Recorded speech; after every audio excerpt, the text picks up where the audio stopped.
ભાજપની લોકસભા ઉમેદવારોની આજે 5મી યાદી જાહેર થઈ હતી, જેમાં કુલ 111 ઉમેદવારો જાહેર થયા અને ગુજરાતના પણ બાકી રહેલા 6 ઉમેદવારો જાહેર થઈ ગયા, જેમાં મહેસાણાથી લોકસભા બેઠક પર હરિભાઈ પટેલને ટિકિટ આપવામાં આવી છે। સાબરકાંઠા બેઠકની વાત કરીએ તો શોભનાબેન બારૈયાને ઉમેદવાર બનાવ્યા। સુરેન્દ્રનગર બેઠકની વાત કરીએ તો ચંદુભાઈ શિહોરને ઉમેદવાર બનાવ્યા, જ્યારે કે જૂનાગઢ બેઠક પર રાજેશ ચુડાસમાને ફરી તક આપવામાં આવી છે। ફરી એકવાર તેમને રિપીટ કરવામાં આવ્યા। અમરેલી બેઠકની વાત કરીએ તો અહીંયા ભરત સુતરિયાને ઉમેદવાર બનાવવામાં આવ્યા છે, જ્યારે કે વડોદરા બેઠક પર ડોક્ટર હેમાંગ જોશીને ટિકિટ આપવામાં આવી છે।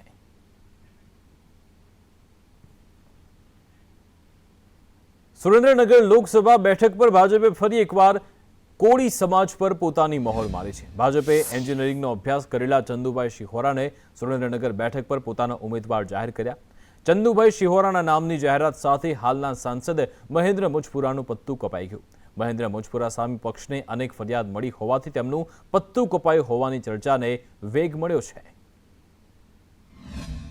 મોદી સાહેબના શાસનકાળમાં મને જ્યારે લોકસભાની ટિકિટ મળી હોય અને મોદી સાહેબ જેમ પ્રધાનમંત્રી નહીં પ્રધાન સેવક તરીકે કામ કરી રહ્યા છે, તેમ હું મારા સુરેન્દ્રનગર મત વિસ્તારમાં એક સેવક બની અને દાસ બનીને કામ કરવાનો છું, એનો મને અતિ આનંદ છે।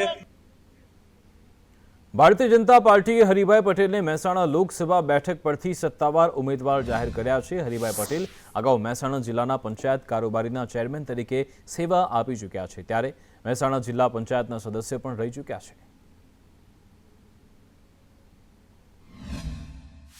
શું કહેશો હરિભાઈ, તમને કેટલો ઉત્સાહ અત્યારે હાલમાં જોવા મળી રહ્યો છે, કારણ કે લાંબા સમય બાદ આજે મહેસાણાની સીટ ડિક્લેર કરવામાં આવી છે? એક કાર્યકર્તા તરીકે બહુ ગૌરવ અનુભવું છું। નાની ઉંમરથી પાર્ટીમાં કામ કરતો આવ્યો છું અને પાર્ટીના આદેશ પ્રમાણે તમામ સમયે પાર્ટીના આદેશ કામ કર્યું છે, કર્મ કર્યું છે। સંગઠનનું પણ મેં કામ કરેલું છે અને જિલ્લા પંચાયતમાં ચૂંટાયેલા સભ્ય તરીકે પણ કામ કર્યું છે। એના થકી રાજ્ય સરકાર અને કેન્દ્ર સરકારની તમામ યોજનાઓ ગામડાઓ સુધી લઈ જવાની મોટી તક મળેલી છે અને ગ્રામ્ય કક્ષાનો મને પૂરેપૂરો સંપર્ક છે। મને જિલ્લા પંચાયતની અલગ અલગ 4 ટર્મના સભ્યો સાથે મારો પૂરો સંપર્ક છે, એટલે આ જિલ્લામાં લોકો સમક્ષ અને કાર્યકર્તાનો પૂરો મને સંપર્ક રહેલો છે અને માન્ય મોદી સાહેબ આપણા યશસ્વી વડાપ્રધાન એમના દ્વારા આ જિલ્લામાં અનેક વિકાસના કામો થયેલા છે, ત્યારે લોકોનો પણ સ્વાભાવિક પ્રેમ છે અને આખો જિલ્લો અત્યારે રામમય હોય ત્યારે પ્રજાના પૂરા સહકારથી આવનારા સમયમાં વિકાસની વાત લઈને લોકો સમક્ષ જઈ રહ્યા છે અને જવાના છે અને અમારા આગેવાનો અને કાર્યકર્તાઓ થકી લોકો વચ્ચે જઈશું અને જંગી બહુમતીથી જીતીશું અને પ્રજાજનો અમે પૂરેપૂરા આશીર્વાદ મેળવીશું। ભાજપ દ્વારા સાબરકાંઠા જિલ્લાના લોકસભાના ઉમેદવાર તરીકે શોભનાબેન મહેન્દ્રસિંહ બારૈયાને ટિકિટ આપી છે। શોભનાબેન બારૈયા બારીસાણા પ્રાથમિક શાળામાં શિક્ષિકા તરીકે ફરજ બજાવે છે। પ્રાંતિજ તલોદના પૂર્વ ધારાસભ્ય મહેન્દ્રસિંહ બારૈયાના તેઓ ધર્મપત્ની છે।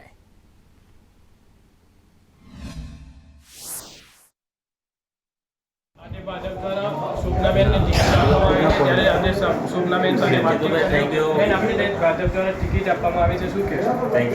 ભાજપ દ્વારા જે મને ટિકિટ આપવામાં આવી છે એ માટે હું આપણા દેશના યશસ્વી વડાપ્રધાન શ્રી નરેન્દ્રભાઈ મોદીનો ખૂબ ખૂબ આભાર માનું છું।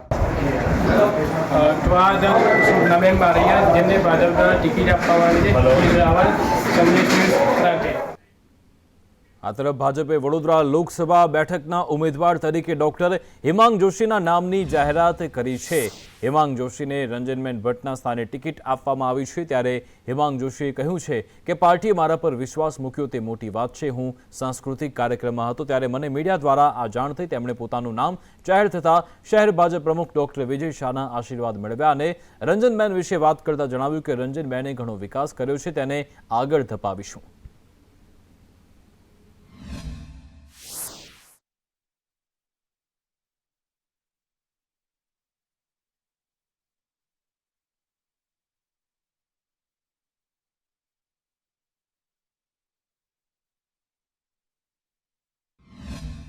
₹5,80,000 મતની સરસાઈથી 2019માં જીતેલા ભારતીય જનતા પાર્ટીના ઉમેદવાર રંજનબેન અને હવે નવા ઉમેદવાર 2024માં એ લીડને સરપાસ કરે એ પ્રકારનો પ્રયત્ન શું ભેગા થઈને વડોદરાના સાંસદ તરીકે ઉમેદવાર તરીકે જાહેર થયા છે.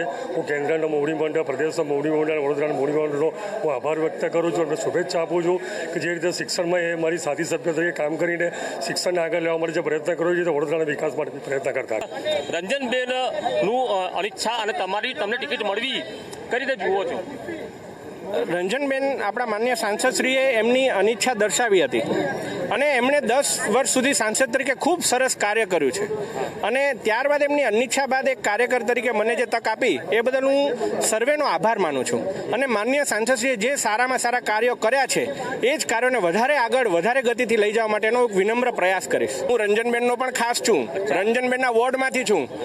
ભારતીય જનતા પાર્ટીમાં કોઈ પ્રિય અપ્રિય ક્યારેય નથી હોતું. માન્ય અધ્યક્ષશ્રીના નેતૃત્વ હેઠળ સર્વે સંગઠન જે રીતે કાર્ય કરે છે, સાંસદશ્રીના નેતૃત્વ હેઠળ સંકલન પણ એનું કામ કરે છે. અમે પણ એ રીતે કામ કરીશું. વડોદરાના વિકાસ માટેના માન્ય સાંસદશ્રીએ જે ચાલુ કર્યા છે એ જ કાર્યોને વધારે તેજ ગતિથી આપણે આગળ વધારવાના છે. આ અંગે રંજનબેન ભટ્ટે કહ્યું કે ડોક્ટર હેમાંગ જોશી સૌથી વધારે મતોથી જીત મેળવશે અને મારો પણ દરેક કાર્યકર ચૂંટણી પ્રચારમાં જોડાશે. આપણે ડોક્ટર હેમાંગ જોશીની સાથે જીતાડવાનું કામ કરવાનું છે તેવું તેમણે આજે કહ્યું હતું.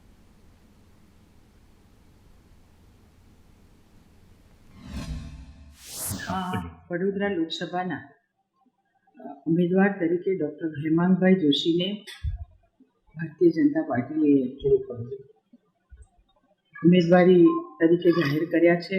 હું ડૉક્ટર હેમાંગભાઈને ખૂબ ખૂબ અભિનંદન આપું છું અને હેમાંગભાઈ પોતે શિક્ષણ સમિતિના ઉપાધ્યક્ષ પણ છે અને ચોક્કસ એમને ભારતીય જનતા પાર્ટીએ આપેલી જવાબદારી તેઓ પોતે ખૂબ સારી રીતે આવનારા દિવસોમાં નિભાવશે.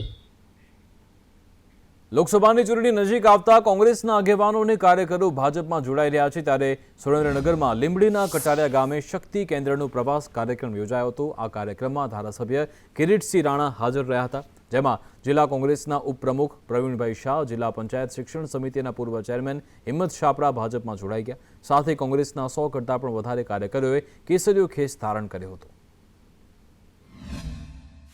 ભારતીય જનતા પાર્ટીએ પ્રદેશની સૂચનાના અમલથી બધાને મળવાનો પ્રસંગ, તાલુકાના સદસ્યો હોય, જિલ્લા પંચાયતના સભ્યો હોય અને બૂથ સુધી શક્તિ કેન્દ્ર સુધીના કાર્યકર્તાઓને બોલાવ્યા છે. જિલ્લા પંચાયતના માજી શિક્ષણના ચેરમેન અને પઢાર સમાજના એ આગેવાન છે અને આજે એ એમના સંખ્યા સાથે એ આખી ટીમ સાથે ભારતીય જનતા પાર્ટીમાં એમને પ્રવેશ લીધો છે. અમરભાઈ તારાચંદભાઈ શાહ એ પણ 50 વર્ષથી એક ધારા કોંગ્રેસમાં હતા, એ પણ આજે કોંગ્રેસ છોડીને એની ટીમ સાથે આજે એમને પ્રવેશ લીધો.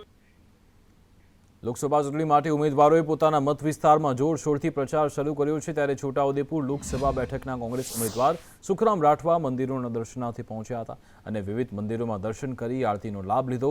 સુખરામ રાઠવાએ ચુલી સ્વામિનારાયણ મંદિર, પ્રતાપનગર પુરુષોત્તમ મહારાજ મંદિર, મૂલધર કબીર મંદિર તેમજ ચાચક બોડેલી સ્વામિનારાયણ મંદિરે દર્શન કરી ચૂંટણીમાં જીતના આશીર્વાદ મેળવ્યા હતા. આજે અમે સવારના નીકળ્યા છે. ચુલી મંદિરે, સ્વામિનારાયણ મંદિરે દર્શન કરી, આરતી કરી, તેનો ભોજન પ્રસાદ લઈને રસ્તામાં આવતા ગઢ ગામે રામદેવ પીરનો પાઠ હતો. રામદેવ પીરના પાઠમાં ભજન કરવાનો, આરતીનો લાવો, થાળનો લાવો મળ્યો, આશીર્વાદ લઈને પાછા. સુરેન્દ્રનગરના ચોટીલામાં ઝૂંપડા, નાનિયાણી અને હરણિયા આ 3 ગામની સંયુક્ત ગ્રામ પંચાયત છે અને ઝૂંપડા ગામના લોકોને મતદાન કરવા 2 કિલોમીટર દૂર આવેલા નાનિયાણી ગામે મતદાન કરવા જવું પડે છે. બીજી બાજુ બાણિજમાં એક મતદાર માટે મતદાન મથક ઊભું કરાય છે, જેને લઈ ઝૂંપડા ગામ લોકોએ મતદાન મથક ઊભું કરાય તેવી માંગ કરી. વૃદ્ધ અને મહિલાઓને મતદાન કરવા માટે નાનિયાણી જવું પડે છે, જેના કારણે મતદાન કરવાનું ટાળે છે. સાહેબ એવું થાય, મતદાન અહીંથી થોડુંક સેટું પડે. જો અહીંયા બૂથ હોય ને તો બધા નાના મોટા ગઢા બુઢા બધા આપણું મતદાન કરીએ કે ઝાઝું મતદાન થાય. બરાબર, આ પાછા 100 મત આપણા એળે જાય.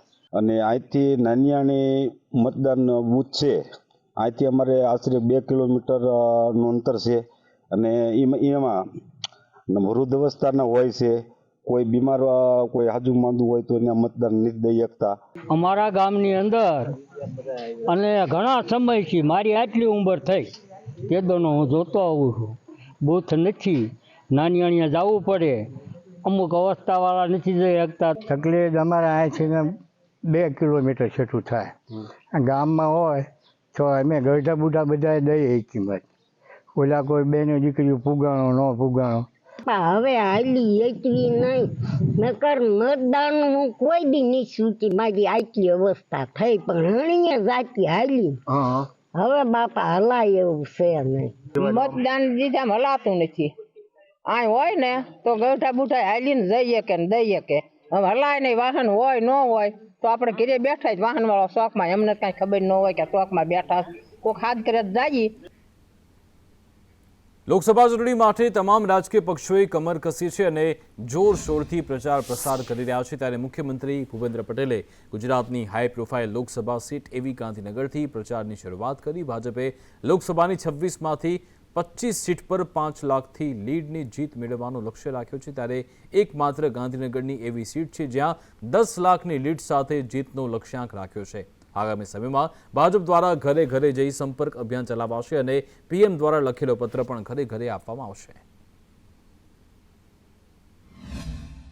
ગાંધીનગરના સાંસદ લોકપ્રિય અમિતભાઈ શાહના મત વિસ્તારમાં ગુજરાત રાજ્યના માન્ય મુખ્યમંત્રી શ્રી ભૂપેન્દ્રભાઈ પટેલે ઘાટલોડિયા વિધાનસભાના અલગ અલગ વોર્ડમાં અત્યારે હાલ એમના જનસંપર્ક રાઉન્ડ ચાલી રહ્યા છે.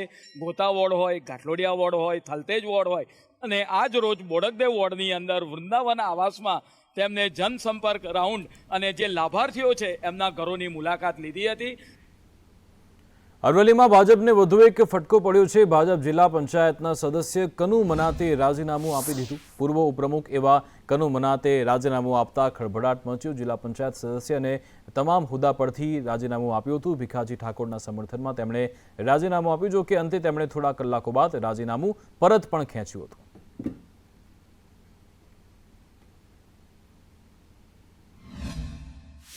આજે ભારતીય જનતા પાર્ટીના કાર્યકર્તા તરીકે અને મેઘરજ તાલુકાના પંચાલ જિલ્લા પંચાયતના જિલ્લા સદસ્ય તરીકે હું આજે ભારતીય જનતા પાર્ટીમાંથી રાજીનામું આપું છું. કારણ કે હમણાં જે 5 સાબરકાંઠા સાંસદનું ઇલેક્શન હતું, જેમાં અમારા મેઘરજ તાલુકાના અગ્રણી આગેવાન ભીખાજી ઠાકોર સાહેબને ભારતીય જનતા પાર્ટીએ ટિકિટ જાહેર કરી હતી અને હમણાં 10 દિવસના પ્રવાસ બાદ એમને ઉપરથી એમને ના પાડવામાં આવી. આ દુઃખની લાગણી લઈ અને અત્યારે હું આ ભારતીય જનતા પાર્ટીમાંથી રાજીનામું આપું છું. અંબાજીમાં હોળીનું વિશેષ મહત્વ છે. હોળીના દિવસે અંબાજી મંદિરમાં સાંજની આરતી હોળી પ્રગટાવ્યા બાદ જ કરાય છે. અંબાજીમાં વર્ષોથી ઠાકોર સમાજ દ્વારા હોળી પ્રગટાવવામાં આવે છે. અંબાજી મંદિરથી ભટજી મહારાજ અને વહીવટદાર ઢોલ શરણાઈ સાથે હોળી સ્થાનક પર પહોંચે છે અને પૂજન કર્યા બાદ હોળી પ્રગટાવાય છે. હોળી પ્રગટાવ્યા બાદ હોળી જે દિશામાં પડતી હોય તે દિશામાં વરસાદની આગાહી કરાતી હોય છે. આ વખતે હોળી ઉત્તર દિશામાં પડતા સારા વરસાદ સાથે વર્ષ સારું રહેવાની પણ આગાહી કરાઈ છે. સમાજ દ્વારા પ્રગટાવવામાં આવે છે અને અંબાજી મંદિર વહીવટદાર સાહેબ અને ભટજી મહારાજ હાથે વિધિ પૂજા કરીને પ્રગટાવવામાં આવે છે. અને આ વખતે હોળી ઉત્તર દિશામાં પડી છે અને આ હોળી જોતા તો બહુ સારું છે કે વરસ આ સાલ સારું આવે એવું લાગે છે, સારો વરસાદ થાય એવું લાગે છે. અસત્ય પર સત્યની જીતને ઉજાગર કરતો પ્રસંગ એટલે હોલિકા દહન. ત્યારે છોટા કાશીના ઉપનામથી પ્રચલિત એવા જામનગર શહેરમાં હોળી મહોત્સવની ઉજવણી થઈ રહી છે. ભોઈ જ્ઞાતિ દ્વારા છેલ્લા 68 વર્ષથી હોલિકા મહોત્સવ ખૂબ જ ધામધૂમપૂર્વક અને આસ્થાપૂર્વક ઉજવાય છે. ત્યારે શહેરમાં આવેલ 25 ફૂટનું હોલિકાનું પૂતળું આકર્ષણનું કેન્દ્ર બન્યું. આ હોળી બનાવવામાં તેઓ 1 મહિના પહેલા તૈયારી કરે છે. હોલિકા બનાવવા માટે ઘાસ, છાણા, લાકડા, ઘરેણાં અને સાડીનો ઉપયોગ પણ કરાતો હોય છે. તેની સાથે પ્રહલાદનું પણ પૂતળું અલગથી બનાવાય છે. આ હોલિકાના દર્શન માટે મોટી સંખ્યામાં લોકો આવે છે અને સંતાન પ્રાપ્તિ માટે પણ અનેક મહિલા માનતા પૂરી કરવા આવતી હોય છે. 25 થી 30 ફૂટનું પૂતળું જે ઊભું કરવાની જવાબદારી તથા તેમજ હોલિકા ચોક સુધી પહોંચાડવાની જવાબદારી કોઈ પણ ગ્રુપને અમને જ્ઞાતિ તરફથી મળેલ હોય છે. આ પૂતળું બનાવવા માટે ઓછામાં ઓછો 1 થી 1.5 મહિનાનો સમય લાગે છે, જેમાં ટોટલી ઇકો ફ્રેન્ડલી વસ્તુઓ વપરાય. આ મહોત્સવ અમારા છેલ્લા 67 વર્ષથી ઉજવાય છે અને આ 68મું વર્ષ છે કે જેને સંતાન ન થતું હોય તો તે હોલિકા માતાની માનતા માને છે અને હોલિકા માતા એનું માનતા પૂરી કરે છે. અહીંયા જેને લોકો માનતા લે છે એ લોકોને માનતા ફરે જ છે. ગમે તમે શ્રદ્ધાથી કરો એટલે તમારી માનતા પૂરી થાય જ છે. અને આ ઘણા વર્ષોથી આ ચાલી રહ્યો છે પ્રોગ્રામ. જેના ઘરે બાળક ના હોય એને પણ આ લોકો આ હોળીમાં હતા ને માનતા લે તો એની સાડીની માનતા લે તો એ લોકોને પૂરી થાય છે. હોલિકા દહન મુખ્યત્વે રાત્રે થતું હોય છે, પણ ગુજરાતમાં પણ એક એવું ગામ છે જ્યાં રાત્રિના બદલે દિવસે હોલિકા દહન કરાય છે. અરવલ્લી જિલ્લાના માલપુરના પરસોડા ગામમાં લગભગ 125 વર્ષથી એક જ સ્થાન પર દિવસે હોળી પ્રગટાવવામાં આવે છે. હોલિકા દહનના સ્થળે ઢોલની સાથે હોળીના ફાગ પણ ગવાતા હોય છે. ગામ લોકો મોટી મોટી લાઠી સાથે દાંડિયા રમતા પણ જોવા મળે છે. લોકમાન્યતા છે કે અહીંયા હોળીના દર્શનથી ખેતીમાં, પશુપાલનમાં અને આરોગ્યમાં બરકત આવે છે.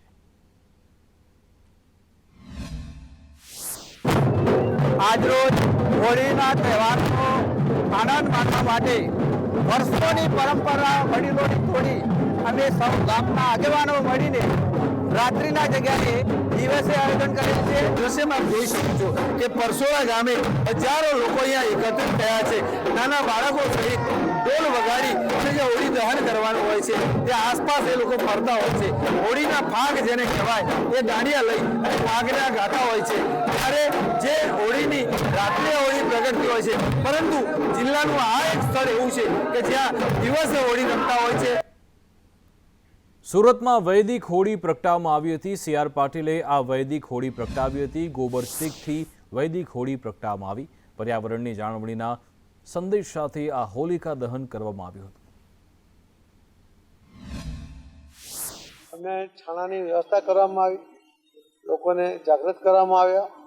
એના કારણે ઓછા પ્રમાણમાં લાકડા બળે એ પ્રકારનો જે પ્રયત્ન હતો અને એક વૈદિક હોળી પ્રગટાવવાની શરૂઆત આખા દેશમાં થાય, એની શરૂઆત સુરતમાં પણ થાય, એટલા માટેનો આજનો આ પ્રયત્ન એ સફળ રહ્યો છે. સુરત શહેરમાં આ વખતે વૈદિક હોળી પ્રગટાવવામાં આવી રહી છે. ખાસ ગાયના છાણમાંથી બનાવેલી વૈદિક હોળી પ્રગટાવવામાં આવી છે. પર્યાવરણના જતન માટે આ જે હોળી છે તે પ્રગટાવવામાં આવી રહી છે. દર વર્ષે આ વૈદિક હોલિકાનું આયોજન થઈ રહ્યું છે. હોલિકા માટે એટલું કહેવાય કે પાપમ તાપમ ચ દહનમ કુરુ કલ્યાણકારિણી હોલિકે ત્વમ જગધાત્રી હોલિકાય નમો નમઃ.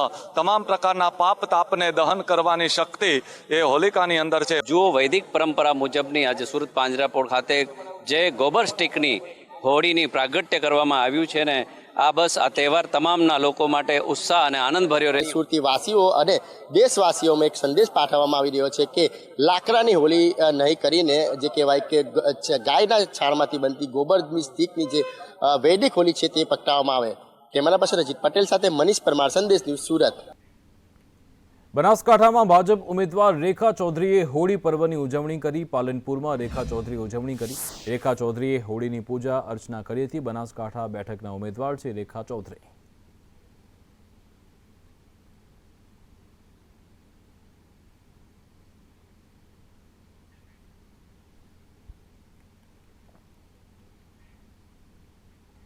જામનગરમાં સુભાષ શાક માર્કેટ પાસે આવેલા ભોયવાડામાં જામનગરની સૌથી મોટી 25 ફૂટની હોળીનું દહન કરાયું. ભોય જ્ઞાતિ છેલ્લા 68 વર્ષથી પૂતળાવાળી હોળી બનાવી અનોખી રીતે હોલિકા દહન કરે છે. હોલિકા દહન સમયે મોટી સંખ્યામાં અહીંયા લોકો જોડાયા હતા.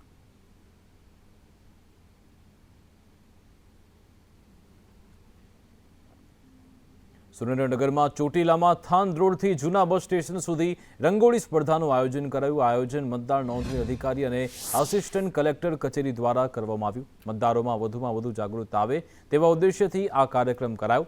આ સ્પર્ધામાં માત્ર 7 સ્પર્ધકોએ ભાગ લીધો હતો. સ્પર્ધામાં વધુ સંખ્યા બતાવવા માટે કર્મચારીઓ પણ રંગોળી દોડતા જોવા મળ્યા. આ કાર્યક્રમનો ફિયાસ્કો થયો હોય તેવા દ્રશ્યો જોવા મળ્યા હતા.